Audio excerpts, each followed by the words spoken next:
Hello, my name is Pavel, and I'm today with Dave Morris. We are talking about our inspirations in writing game books, and we are doing it because at this moment there is a game fund crowdfunding campaign for our book, Whispers Beyond the Stars. And Whispers Beyond the Stars is settled in Cthulhu mythos.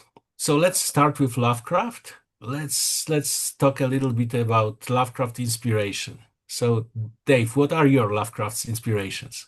Well, as I said, back when I was a teenager, Lovecraft was just hitting the paperback market in Britain. So I ended up, as teenagers tend to obsess, or certainly I did, I pretty much read everything um, indiscriminately. It was only much later I realized that Lovecraft was going through a development of the concepts that effectively became cosmic horror, a different, trying to create a new type of horror, um, which I think people often criticize Lovecraft's style, and it is, it's very much based on the kind of stuff that he read as a kid, which was, I think, his grandfather's library. So he's very much rooted in a kind of 1700s or early 1800s kind of prose style, which can get in the way, I think, of some very fresh and interesting concepts um, that he was developing. His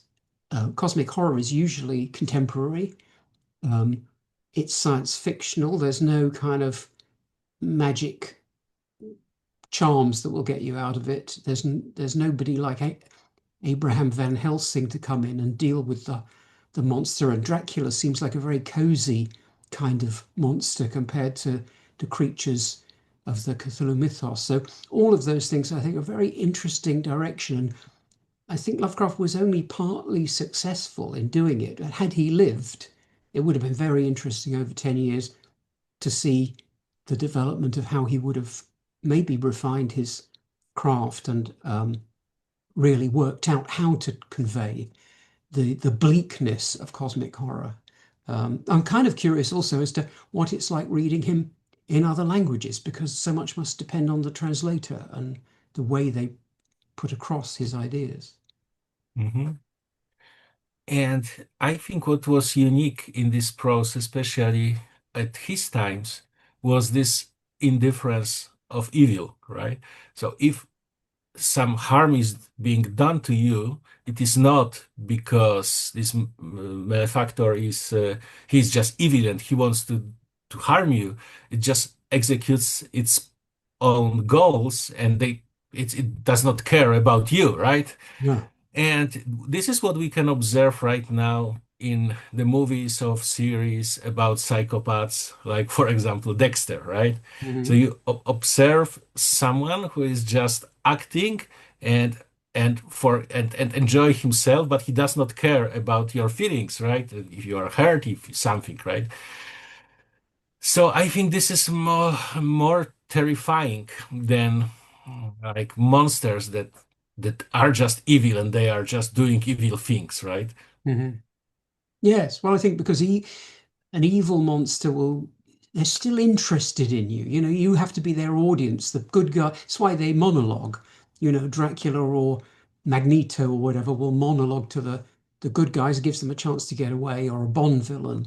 But um, over here in Britain, probably more internationally as well.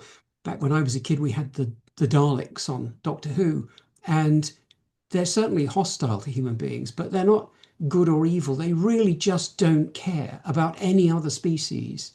And that makes them really frightening. There's no arguing with the Daleks. They're like a Cthulhu entity that it's just is immaterial to it whether you live or die. They just might as well kill you immediately if you're going to be a pest, or ignore you. And that, particularly when Lovecraft was writing, that idea that the universe is really just indifferent to you. It's not about the medieval idea of a devil wants bad things and a god that wants good things. They're just these very powerful entities and forces that to which human beings are of no significance whatsoever. And that's Mhm. that's the kind of existential fear and doubt that really bites in Lovecraft's work. And that's why I scared the philosophy. Some philosophies thought invented in 50s and 60s.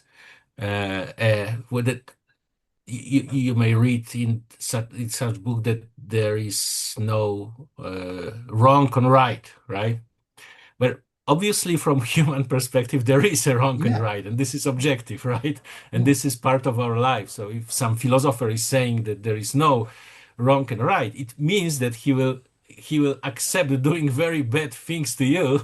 because of this ideology, right? Of kind of philosophy. It's curious that that philosophy is used. I mean, we're slightly digressing, but I mean, there's no objective test for what's right and wrong. I have my, I'm sure, like you, I've got very strong moral code, but I don't think the universe shares it. I just happen to have it myself, and I believe that, some people do very bad things and some people do very good things. But we would also, anyone would accept that concepts like beauty are human concepts. They're not contained in the universe. We see something, we think it's beautiful. It might not be beautiful to a bee or to a horse, but it is to a human being. And nobody thinks that means beauty means nothing. We know that we value these human concepts. The universe we live in is the universe of the human mind. So these things are just as valid.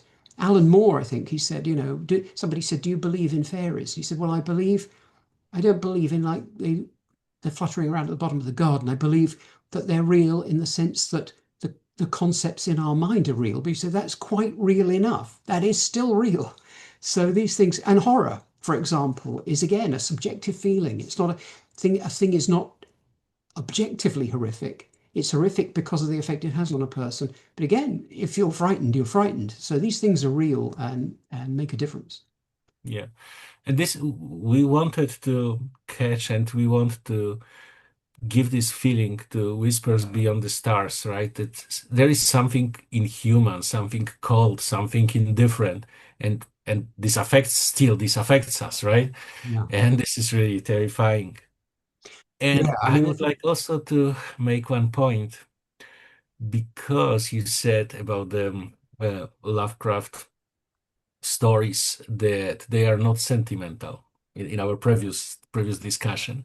But when I was thinking about it, frankly speaking, I like the most his most sentimental stories. Like for example, the Dream Quest for Unknown Kadat, okay. uh, or Beyond the Wall of Sleep, uh, and of course Celephice, which is very, let's say, personal touch to a person and his dreams and his uh, his goals and how he tries to execute it. And this is very human. I mean, this is this. I take these particular stories uh, as a very human and very human experience, although it's a not very big portion of horror inside, right? No, And yeah, do you agree with that? I think, I mean, those stories are Lovecraft being very strongly influenced by, in the early days, by Lord Dunsany.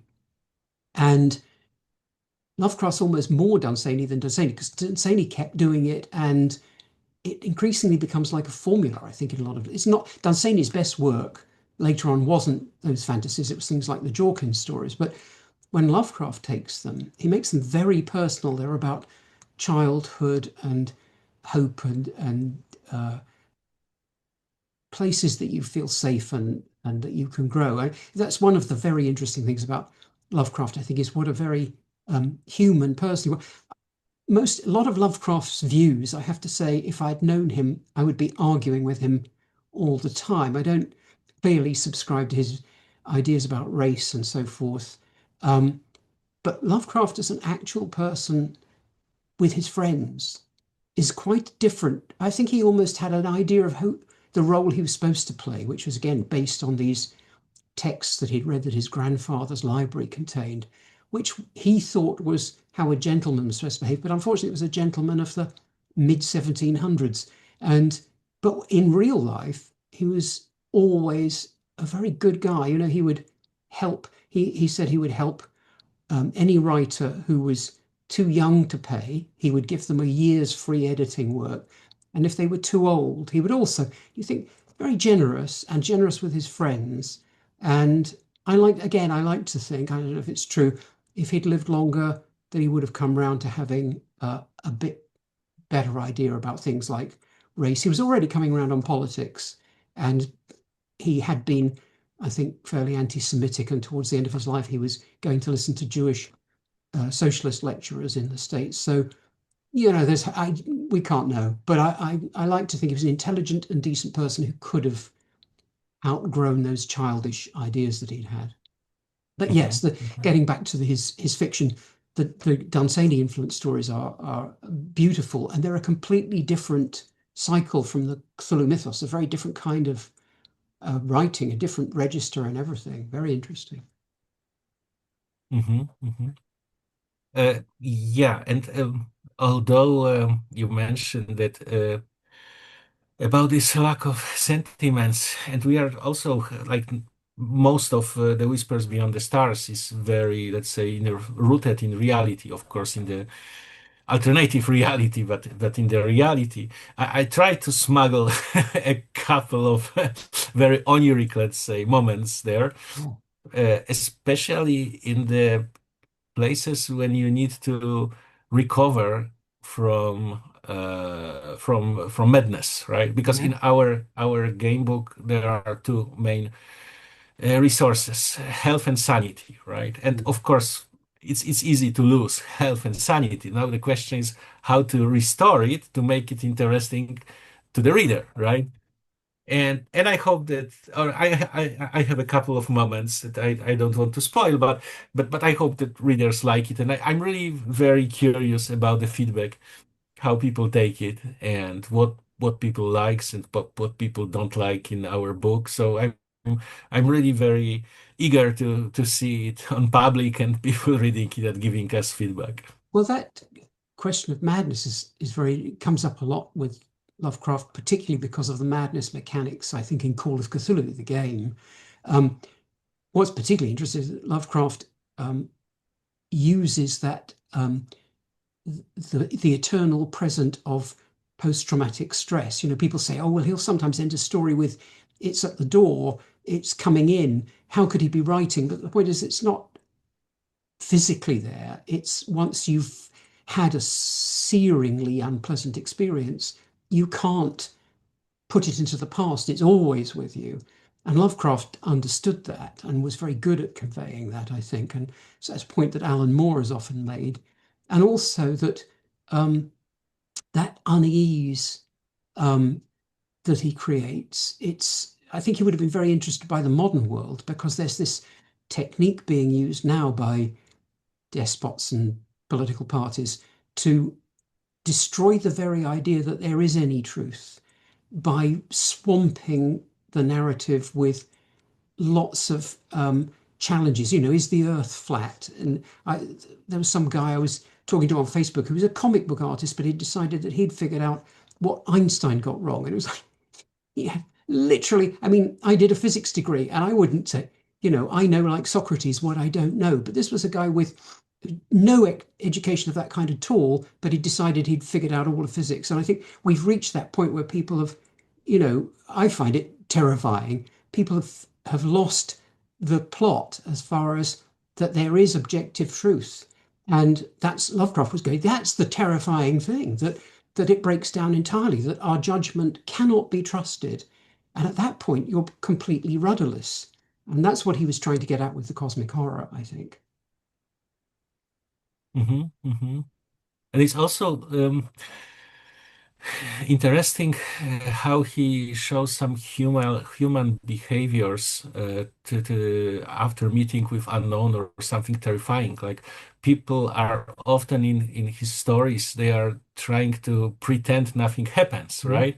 Or they are trying to live their own way, although something very bad is happening, but they are just pretending it's not going right, Mm-hmm. like from Color from Outer Space, for example, right? Or in Dreams in the Witch House, when the main protagonist he tries to pretend that nothing is happening, right? And even if he knows that something is bad, he's just self-assuring himself, like for example, saying, "Okay, I will go to doctor tomorrow," right? He said to him, but he never went, right?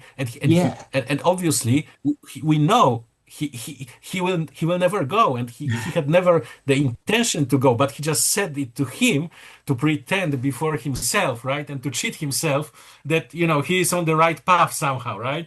Well, yeah, I think very often the penny has dropped in life about something that we don't want to face up to, and we continue to tell ourselves, like we act, even in our head, we think it's not true. We keep denying it, and we can deny it to ourselves, and finally, too much evidence weighs up, it cracks, and we have to accept it. And it's often said that Lovecraft's revelations are already known by the reader. But the point is, they're often already known by the narrator as well. But the narrator has been indulging in this denial process. So, Lovecraft expected the reader to be ahead of the character and almost be annoyed with the character at not having caught up, which is a great way to ensure that you get suspension of disbelief. Because we might think, he just said, "Oh my God, I saw this monster and it was terrifying." We'd go, "Oh yeah, pull the other one." But if the character goes, "This thing happened," and we go, "Well, that's terrifying," and he goes, "Yeah, no, it wasn't anything really, though. Wakely was really there in the room." We go, "No, he's not. It's a monster with a head of wax. What are you talking about? Wakely's brain is in a cylinder on the shelf." But the Lovecraft knows that we know that, and he also knows that the narrator kind of knows it, but just can't face it, just can't face that truth, which is a very clever way of balancing everybody's expectations in the story, I think. Yeah. So let's talk a little bit about other authors or other movies. What other sources inspired you writing Whispers Beyond the Stars?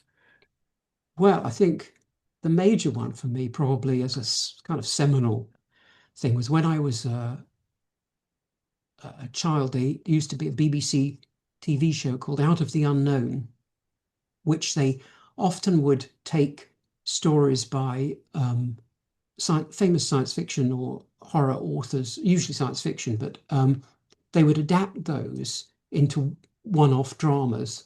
Um, Bob Silverberg, Asimov, John Brunner, Wyndham, people like that. And I remember seeing these when I was quite young and being fascinated by them because they were often very bleak and scary. Not scary because they were trying to do, jump cuts and that kind of stuff. They were scary just because they made you face up to that bleakness of the universe. And as a kid, I was thinking, this is because we're used to being in a safe space, as kids, but well, we should be. And suddenly to realize that the adult world is really daunting, and you can't rely on anybody else, to whisk you out of danger like your parents. Um, and Out of the Unknown would have every week really quite terrifying stuff. I never admitted to my parents how terrifying it was because I didn't want them to stop me watching it. But the nearest modern equivalent of the quality of science fiction that they did would be something like Black Mirror, where you've got a lot of social science fiction and things that aren't just simply a plot driven. That there's something about like all the best science fiction, that there's something about what happens to the character that's what really matters in the story. And that, I think, completely shaped all of my tastes in science fiction from the age of 7 or 8 onwards. And in fact, it's one of the Mhm. things I think we tried to do. I hopefully succeeded in Whispers Beyond the Stars, of finding moments that aren't like usual horror, that aren't. It's easy for a writer to say, "Oh, I'll use pull one of the tricks off the shelf for scaring an audience," but to have something happen, just a phenomenon that you come across that's maybe half explained, or as you say, a little bit dreamlike, and when you realize what's happened, that's terrifying. I think, that's a great goal for a writer to scare the reader or the audience without doing the theatrics of scaring them, but just presenting something that is in itself a terrifying scenario. So that's it essential for the un, unsentimental cosmic horror that the if you try to push it, it's going to look like a Dracula movie, and that's completely the wrong kind of horror. Hmm. Hmm. And when I was 14 and 15, it was 80s in Poland, so it was still the communism time. Mhm. And in Poland, in science fiction, especially trendy was social science fiction because there was a lot of the, let's say, anti-system threats in disguise. Because we saw many things in this totalitarian system on our own eyes, but we couldn't describe it, right? Because there was a censorship and you couldn't openly criticize the current system, right?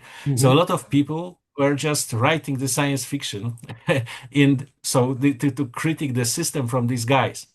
But after years, it occurred it didn't get old because there was a real mechanism and real human behaviors. And if these books are still good if you read it right now because although all the situation changed, right? And right now you can read it as a regular good science fiction with this topic in this topic future, right? Uh, and there was many Polish authors that I'm not sure if they were translated to English because for sure everyone knows Stanisław Lem, right? Mhm. Because he was most famous. But there were some persons like Janusz Zajdel, for example, Mhm. who wrote a lot of great social science fiction. And then there is also the modern author, a little bit older than me, Jacek Dukaj, who is absolutely stunning. And he's New Lem, but I believe only one short story was translated to English. And this is because his prose is very difficult, even in Mhm. Polish. And I can imagine that translating it might be very, very difficult and it makes a lot of problems. But just to make story short, I think that I had a good connection and a good understanding of this social science fiction and this topic stories. And also, I wanted to put a little bit on it to Whispers Beyond the Stars. Mhm. Because when you read Whispers Beyond the Stars, at the very point of view, when you look at it for the first time, everything is fine, right? People living, people cope, right? People deal with the reality. But if you really think about it, you can really see that there is a lot of things that cannot work in this society. And maybe we don't openly show it, but we show some signs. And, good reader can really understand that there is something wrong there and he can think about it. What can be wrong in this setup? Yeah, yeah. I was going to say while you were saying this, because I know Polish movie directors much better than I know Polish authors. Even with Lem, we know the movies here more than the books, although I have got some Lem books. But if Whispers Beyond the Stars were going to be a movie, and you could pick any director, and, and because we're doing it in imaginary form, this can be a director in their prime at any point. So, you could pick, you know, um, von Stroheim or somebody if you want. Who would you pick to direct? Mm, this is a good question. Um, if Stanley Kubrick were with us still, I would ask him to do it. Okay. I think he could cut it, Aim really. high. Okay. Yeah. It's interesting because it's I was watching uh is it House of Thunder, the God, I've forgotten the name. I'm terrible. The Catherine Bigelow movie that came out recently, House of Dynamite, um, which is about the nuclear war possibly happening, and the way she's covering a whole bunch of different stories, threads that connect together. Um, And I was thinking, well, who you need a director who can cope with that size of story. And as you say, Kubrick could certainly do that. You've also got to be able to deal with um, the psychological dimension. And when I think of that, I was thinking of Polanski there with things like Repulsion and Cul-de-sac, where there, I think Lovecraft would have liked. I don't know. He would have thought they were modernist, probably. He wouldn't have liked them. But the Polanski of the late 60s, early 70s could have been somebody who could have done that as well. So if we could combine the two, get them to work together, I'm sure that would have been impossible, but Kubrick and Polanski together would be a good team. It would really be something, Dave, right? It would really be something. Mhm. Okay. Thank you very much, Dave. Thanks, Have a Pavel. good evening. Bye. Bye bye.